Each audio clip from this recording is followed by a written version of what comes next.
d'Alphonse Daudet, La chèvre de Monsieur Seguin. Monsieur Seguin n'avait jamais eu de bonheur avec ses chèvres.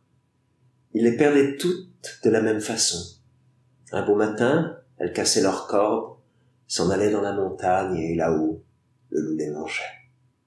Ni les caresses de leur maître, ni la peur du loup, rien ne les retenait. C'étaient, paraît-il, des chèvres indépendantes, voulant à tout prix le grand air et la liberté. Le brave Monsieur Seguin, qui ne comprenait rien au caractère de ces bêtes, était consterné. Il disait « C'est fini, les chèvres s'ennuient chez moi, je n'en garderai pas une. » Cependant, il ne se découragea pas. Et après avoir perdu 6 chèvres de la même manière, il en acheta une 7e. Seulement, cette fois, il eut soin de la prendre toute jeune, afin qu'elle s'habituât mieux à demeurer chez lui. Ah, Gringoire, comme elle était jolie, la petite chèvre de Monsieur Seguin. Comme elle était jolie, avec ses yeux doux, sa barbiche de sous-officier, ses sabots noirs et luisants, ses cornes zébrées et ses longs poils blancs qui lui faisaient une houppelande. C'était presque aussi charmant que le cabri d'Esmeralda. Tu te rappelles, Gringoire? Et puis, docile, caressante, se laissant traire sans bouger, sans mettre son pied dans l'écuelle, un amour de petite chèvre.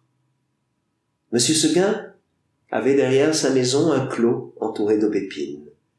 C'est là qu'il mit sa nouvelle pensionnaire. Il l'attacha à un pieu au plus bel endroit du pré, en ayant soin de lui laisser beaucoup de cordes, et de temps en temps il venait voir si elle était bien. La chèvre se trouvait très heureuse, et broutait l'herbe de si bon cœur que Monsieur Seguin était ravi. Enfin, pensait le pauvre homme, en voilà une qui ne s'ennuiera pas chez moi. Monsieur Seguin se trompait.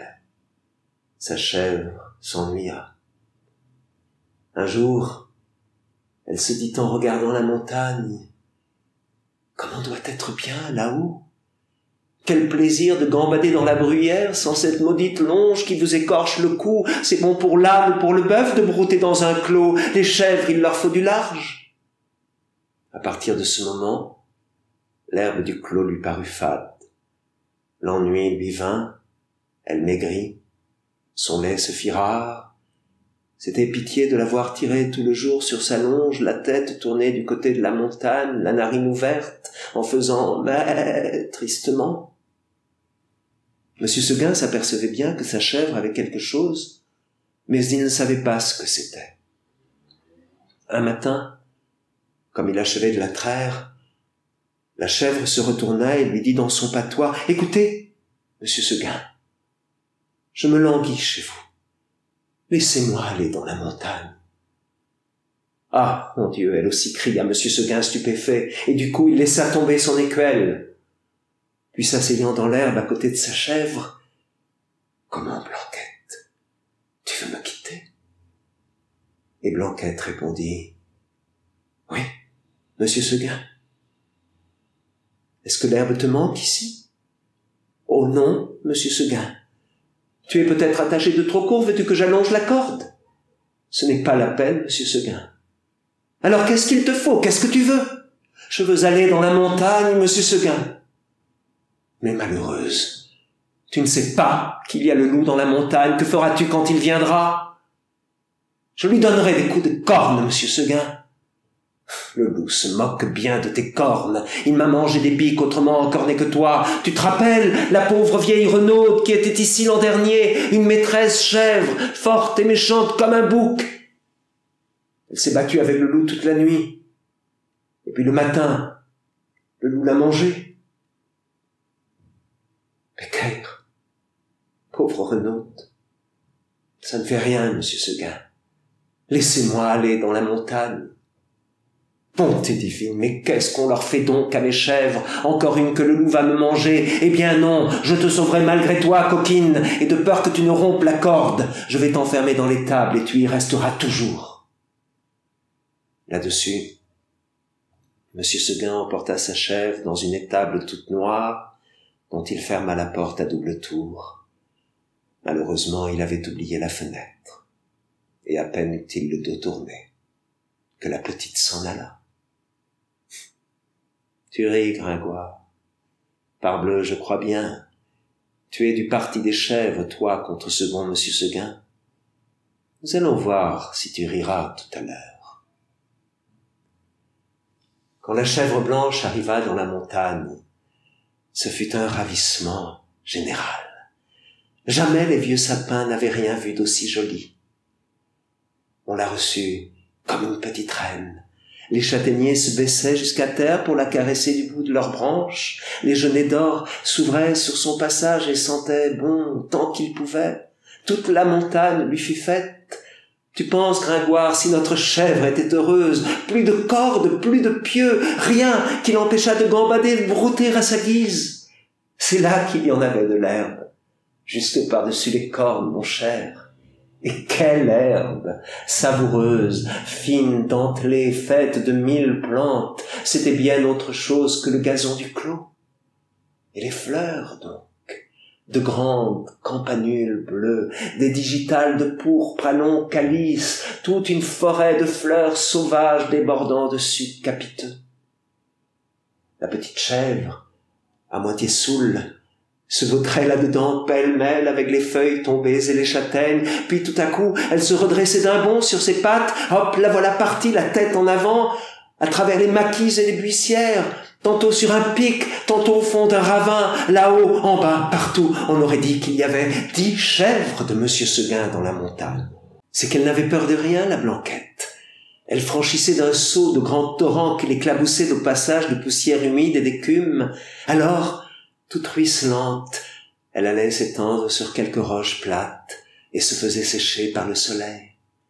Une fois, s'avançant au bord d'un plateau, une fleur de cytise aux dents, elle aperçut en bas, tout en bas, dans la plaine, la maison de monsieur Seguin avec le clos derrière. Cela la fit rire aux larmes. « Que c'est petit, dit-elle. Comment ai-je pu tenir là-dedans ?» Pauvrette, de se voir si haut perché, elle se croyait au moins aussi grande que le monde. En somme, ce fut une bonne journée pour la chèvre de monsieur Seguin. Vers le milieu du jour, en courant de droite et de gauche, elle tomba au milieu d'une troupe de chamois en train de croquer une lambrusque à belles dents. Notre petite coureuse en robe blanche fit sensation. On lui laissa la meilleure place à la lambrusque et tous ces messieurs furent très galants. Il paraît même, ceci doit rester entre nous, Gringoire, qu'un jeune chamois à pelage noir eut la bonne fortune de plaire à Blanquette. Les deux amoureux s'égarèrent parmi le bois 1 heure ou 2, et si tu veux savoir ce qu'ils dirent, va le demander aux sources bavardes qui courent invisibles dans la mousse. Tout à coup le vent fraîchit. La montagne devint violette. C'était le soir. Déjà, dit la petite chèvre, et elle s'arrêta fort étonnée. En bas, les champs étaient noyés de brume, le clos de monsieur Seguin disparaissait dans le brouillard, et de la maisonnette on ne voyait plus que le toit avec un peu de fumée. Elle écouta les clochettes d'un troupeau qu'on ramenait, et se sentit l'âme toute triste. Un gerfaut qui rentrait la frôla de ses ailes en passant. Elle tressaillit, puis ce fut un hurlement dans la montagne.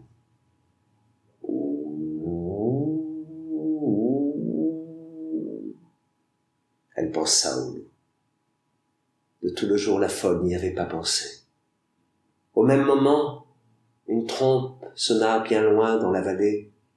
C'était ce bon monsieur Seguin qui tentait un dernier effort.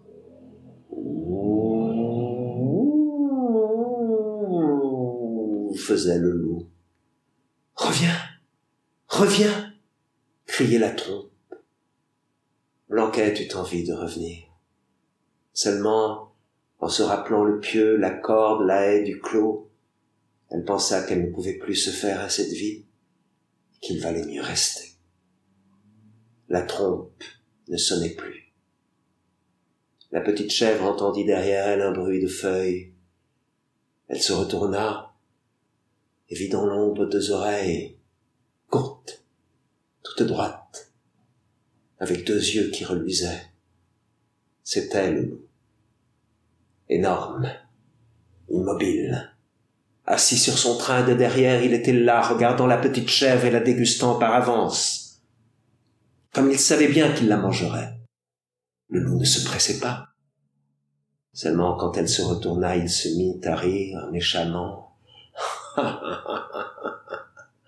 La petite chèvre de Monsieur Seguin. Et il passa sa grosse langue rouge sur ses babines d'amatou. Blanquette se sentit perdue. Un moment, en se rappelant l'histoire de la vieille renaude qui s'était battue toute la nuit pour être mangée le matin, elle pensa qu'il vaudrait peut-être mieux se laisser manger tout de suite. Puis s'étant ravisée, elle tomba en garde, la tête basse et la corne en avant, comme une brave chèvre de Monsieur Seguin qu'elle était.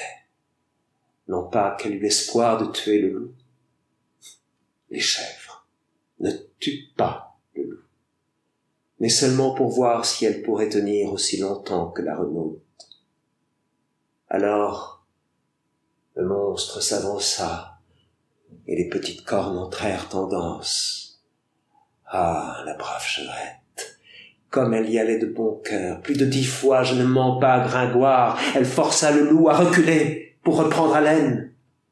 Pendant ces trêves d'1 minute, notre gourmande cueillait en hâte encore un brin de sa chère herbe, puis elle retournait au combat la bouche pleine. Cela dura toute la nuit. De temps en temps, elle regardait les étoiles danser dans le ciel clair, et elle se disait « Oh, pourvu que je tienne jusqu'à l'aube !» L'une après l'autre, les étoiles s'éteignirent. Blanquette redoubla de coups de corne, le loup de coups de dents. Une lueur pâle parut dans l'horizon. Le chant du coq enroué monta d'une métairie. Enfin, pensa la pauvre bête qui n'attendait plus que le jour pour mourir. Et elle s'allongea par terre, dans sa belle fourrure blanche, toute tachée de sang. Alors, le loup se jeta sur la petite chèvre et la mangea.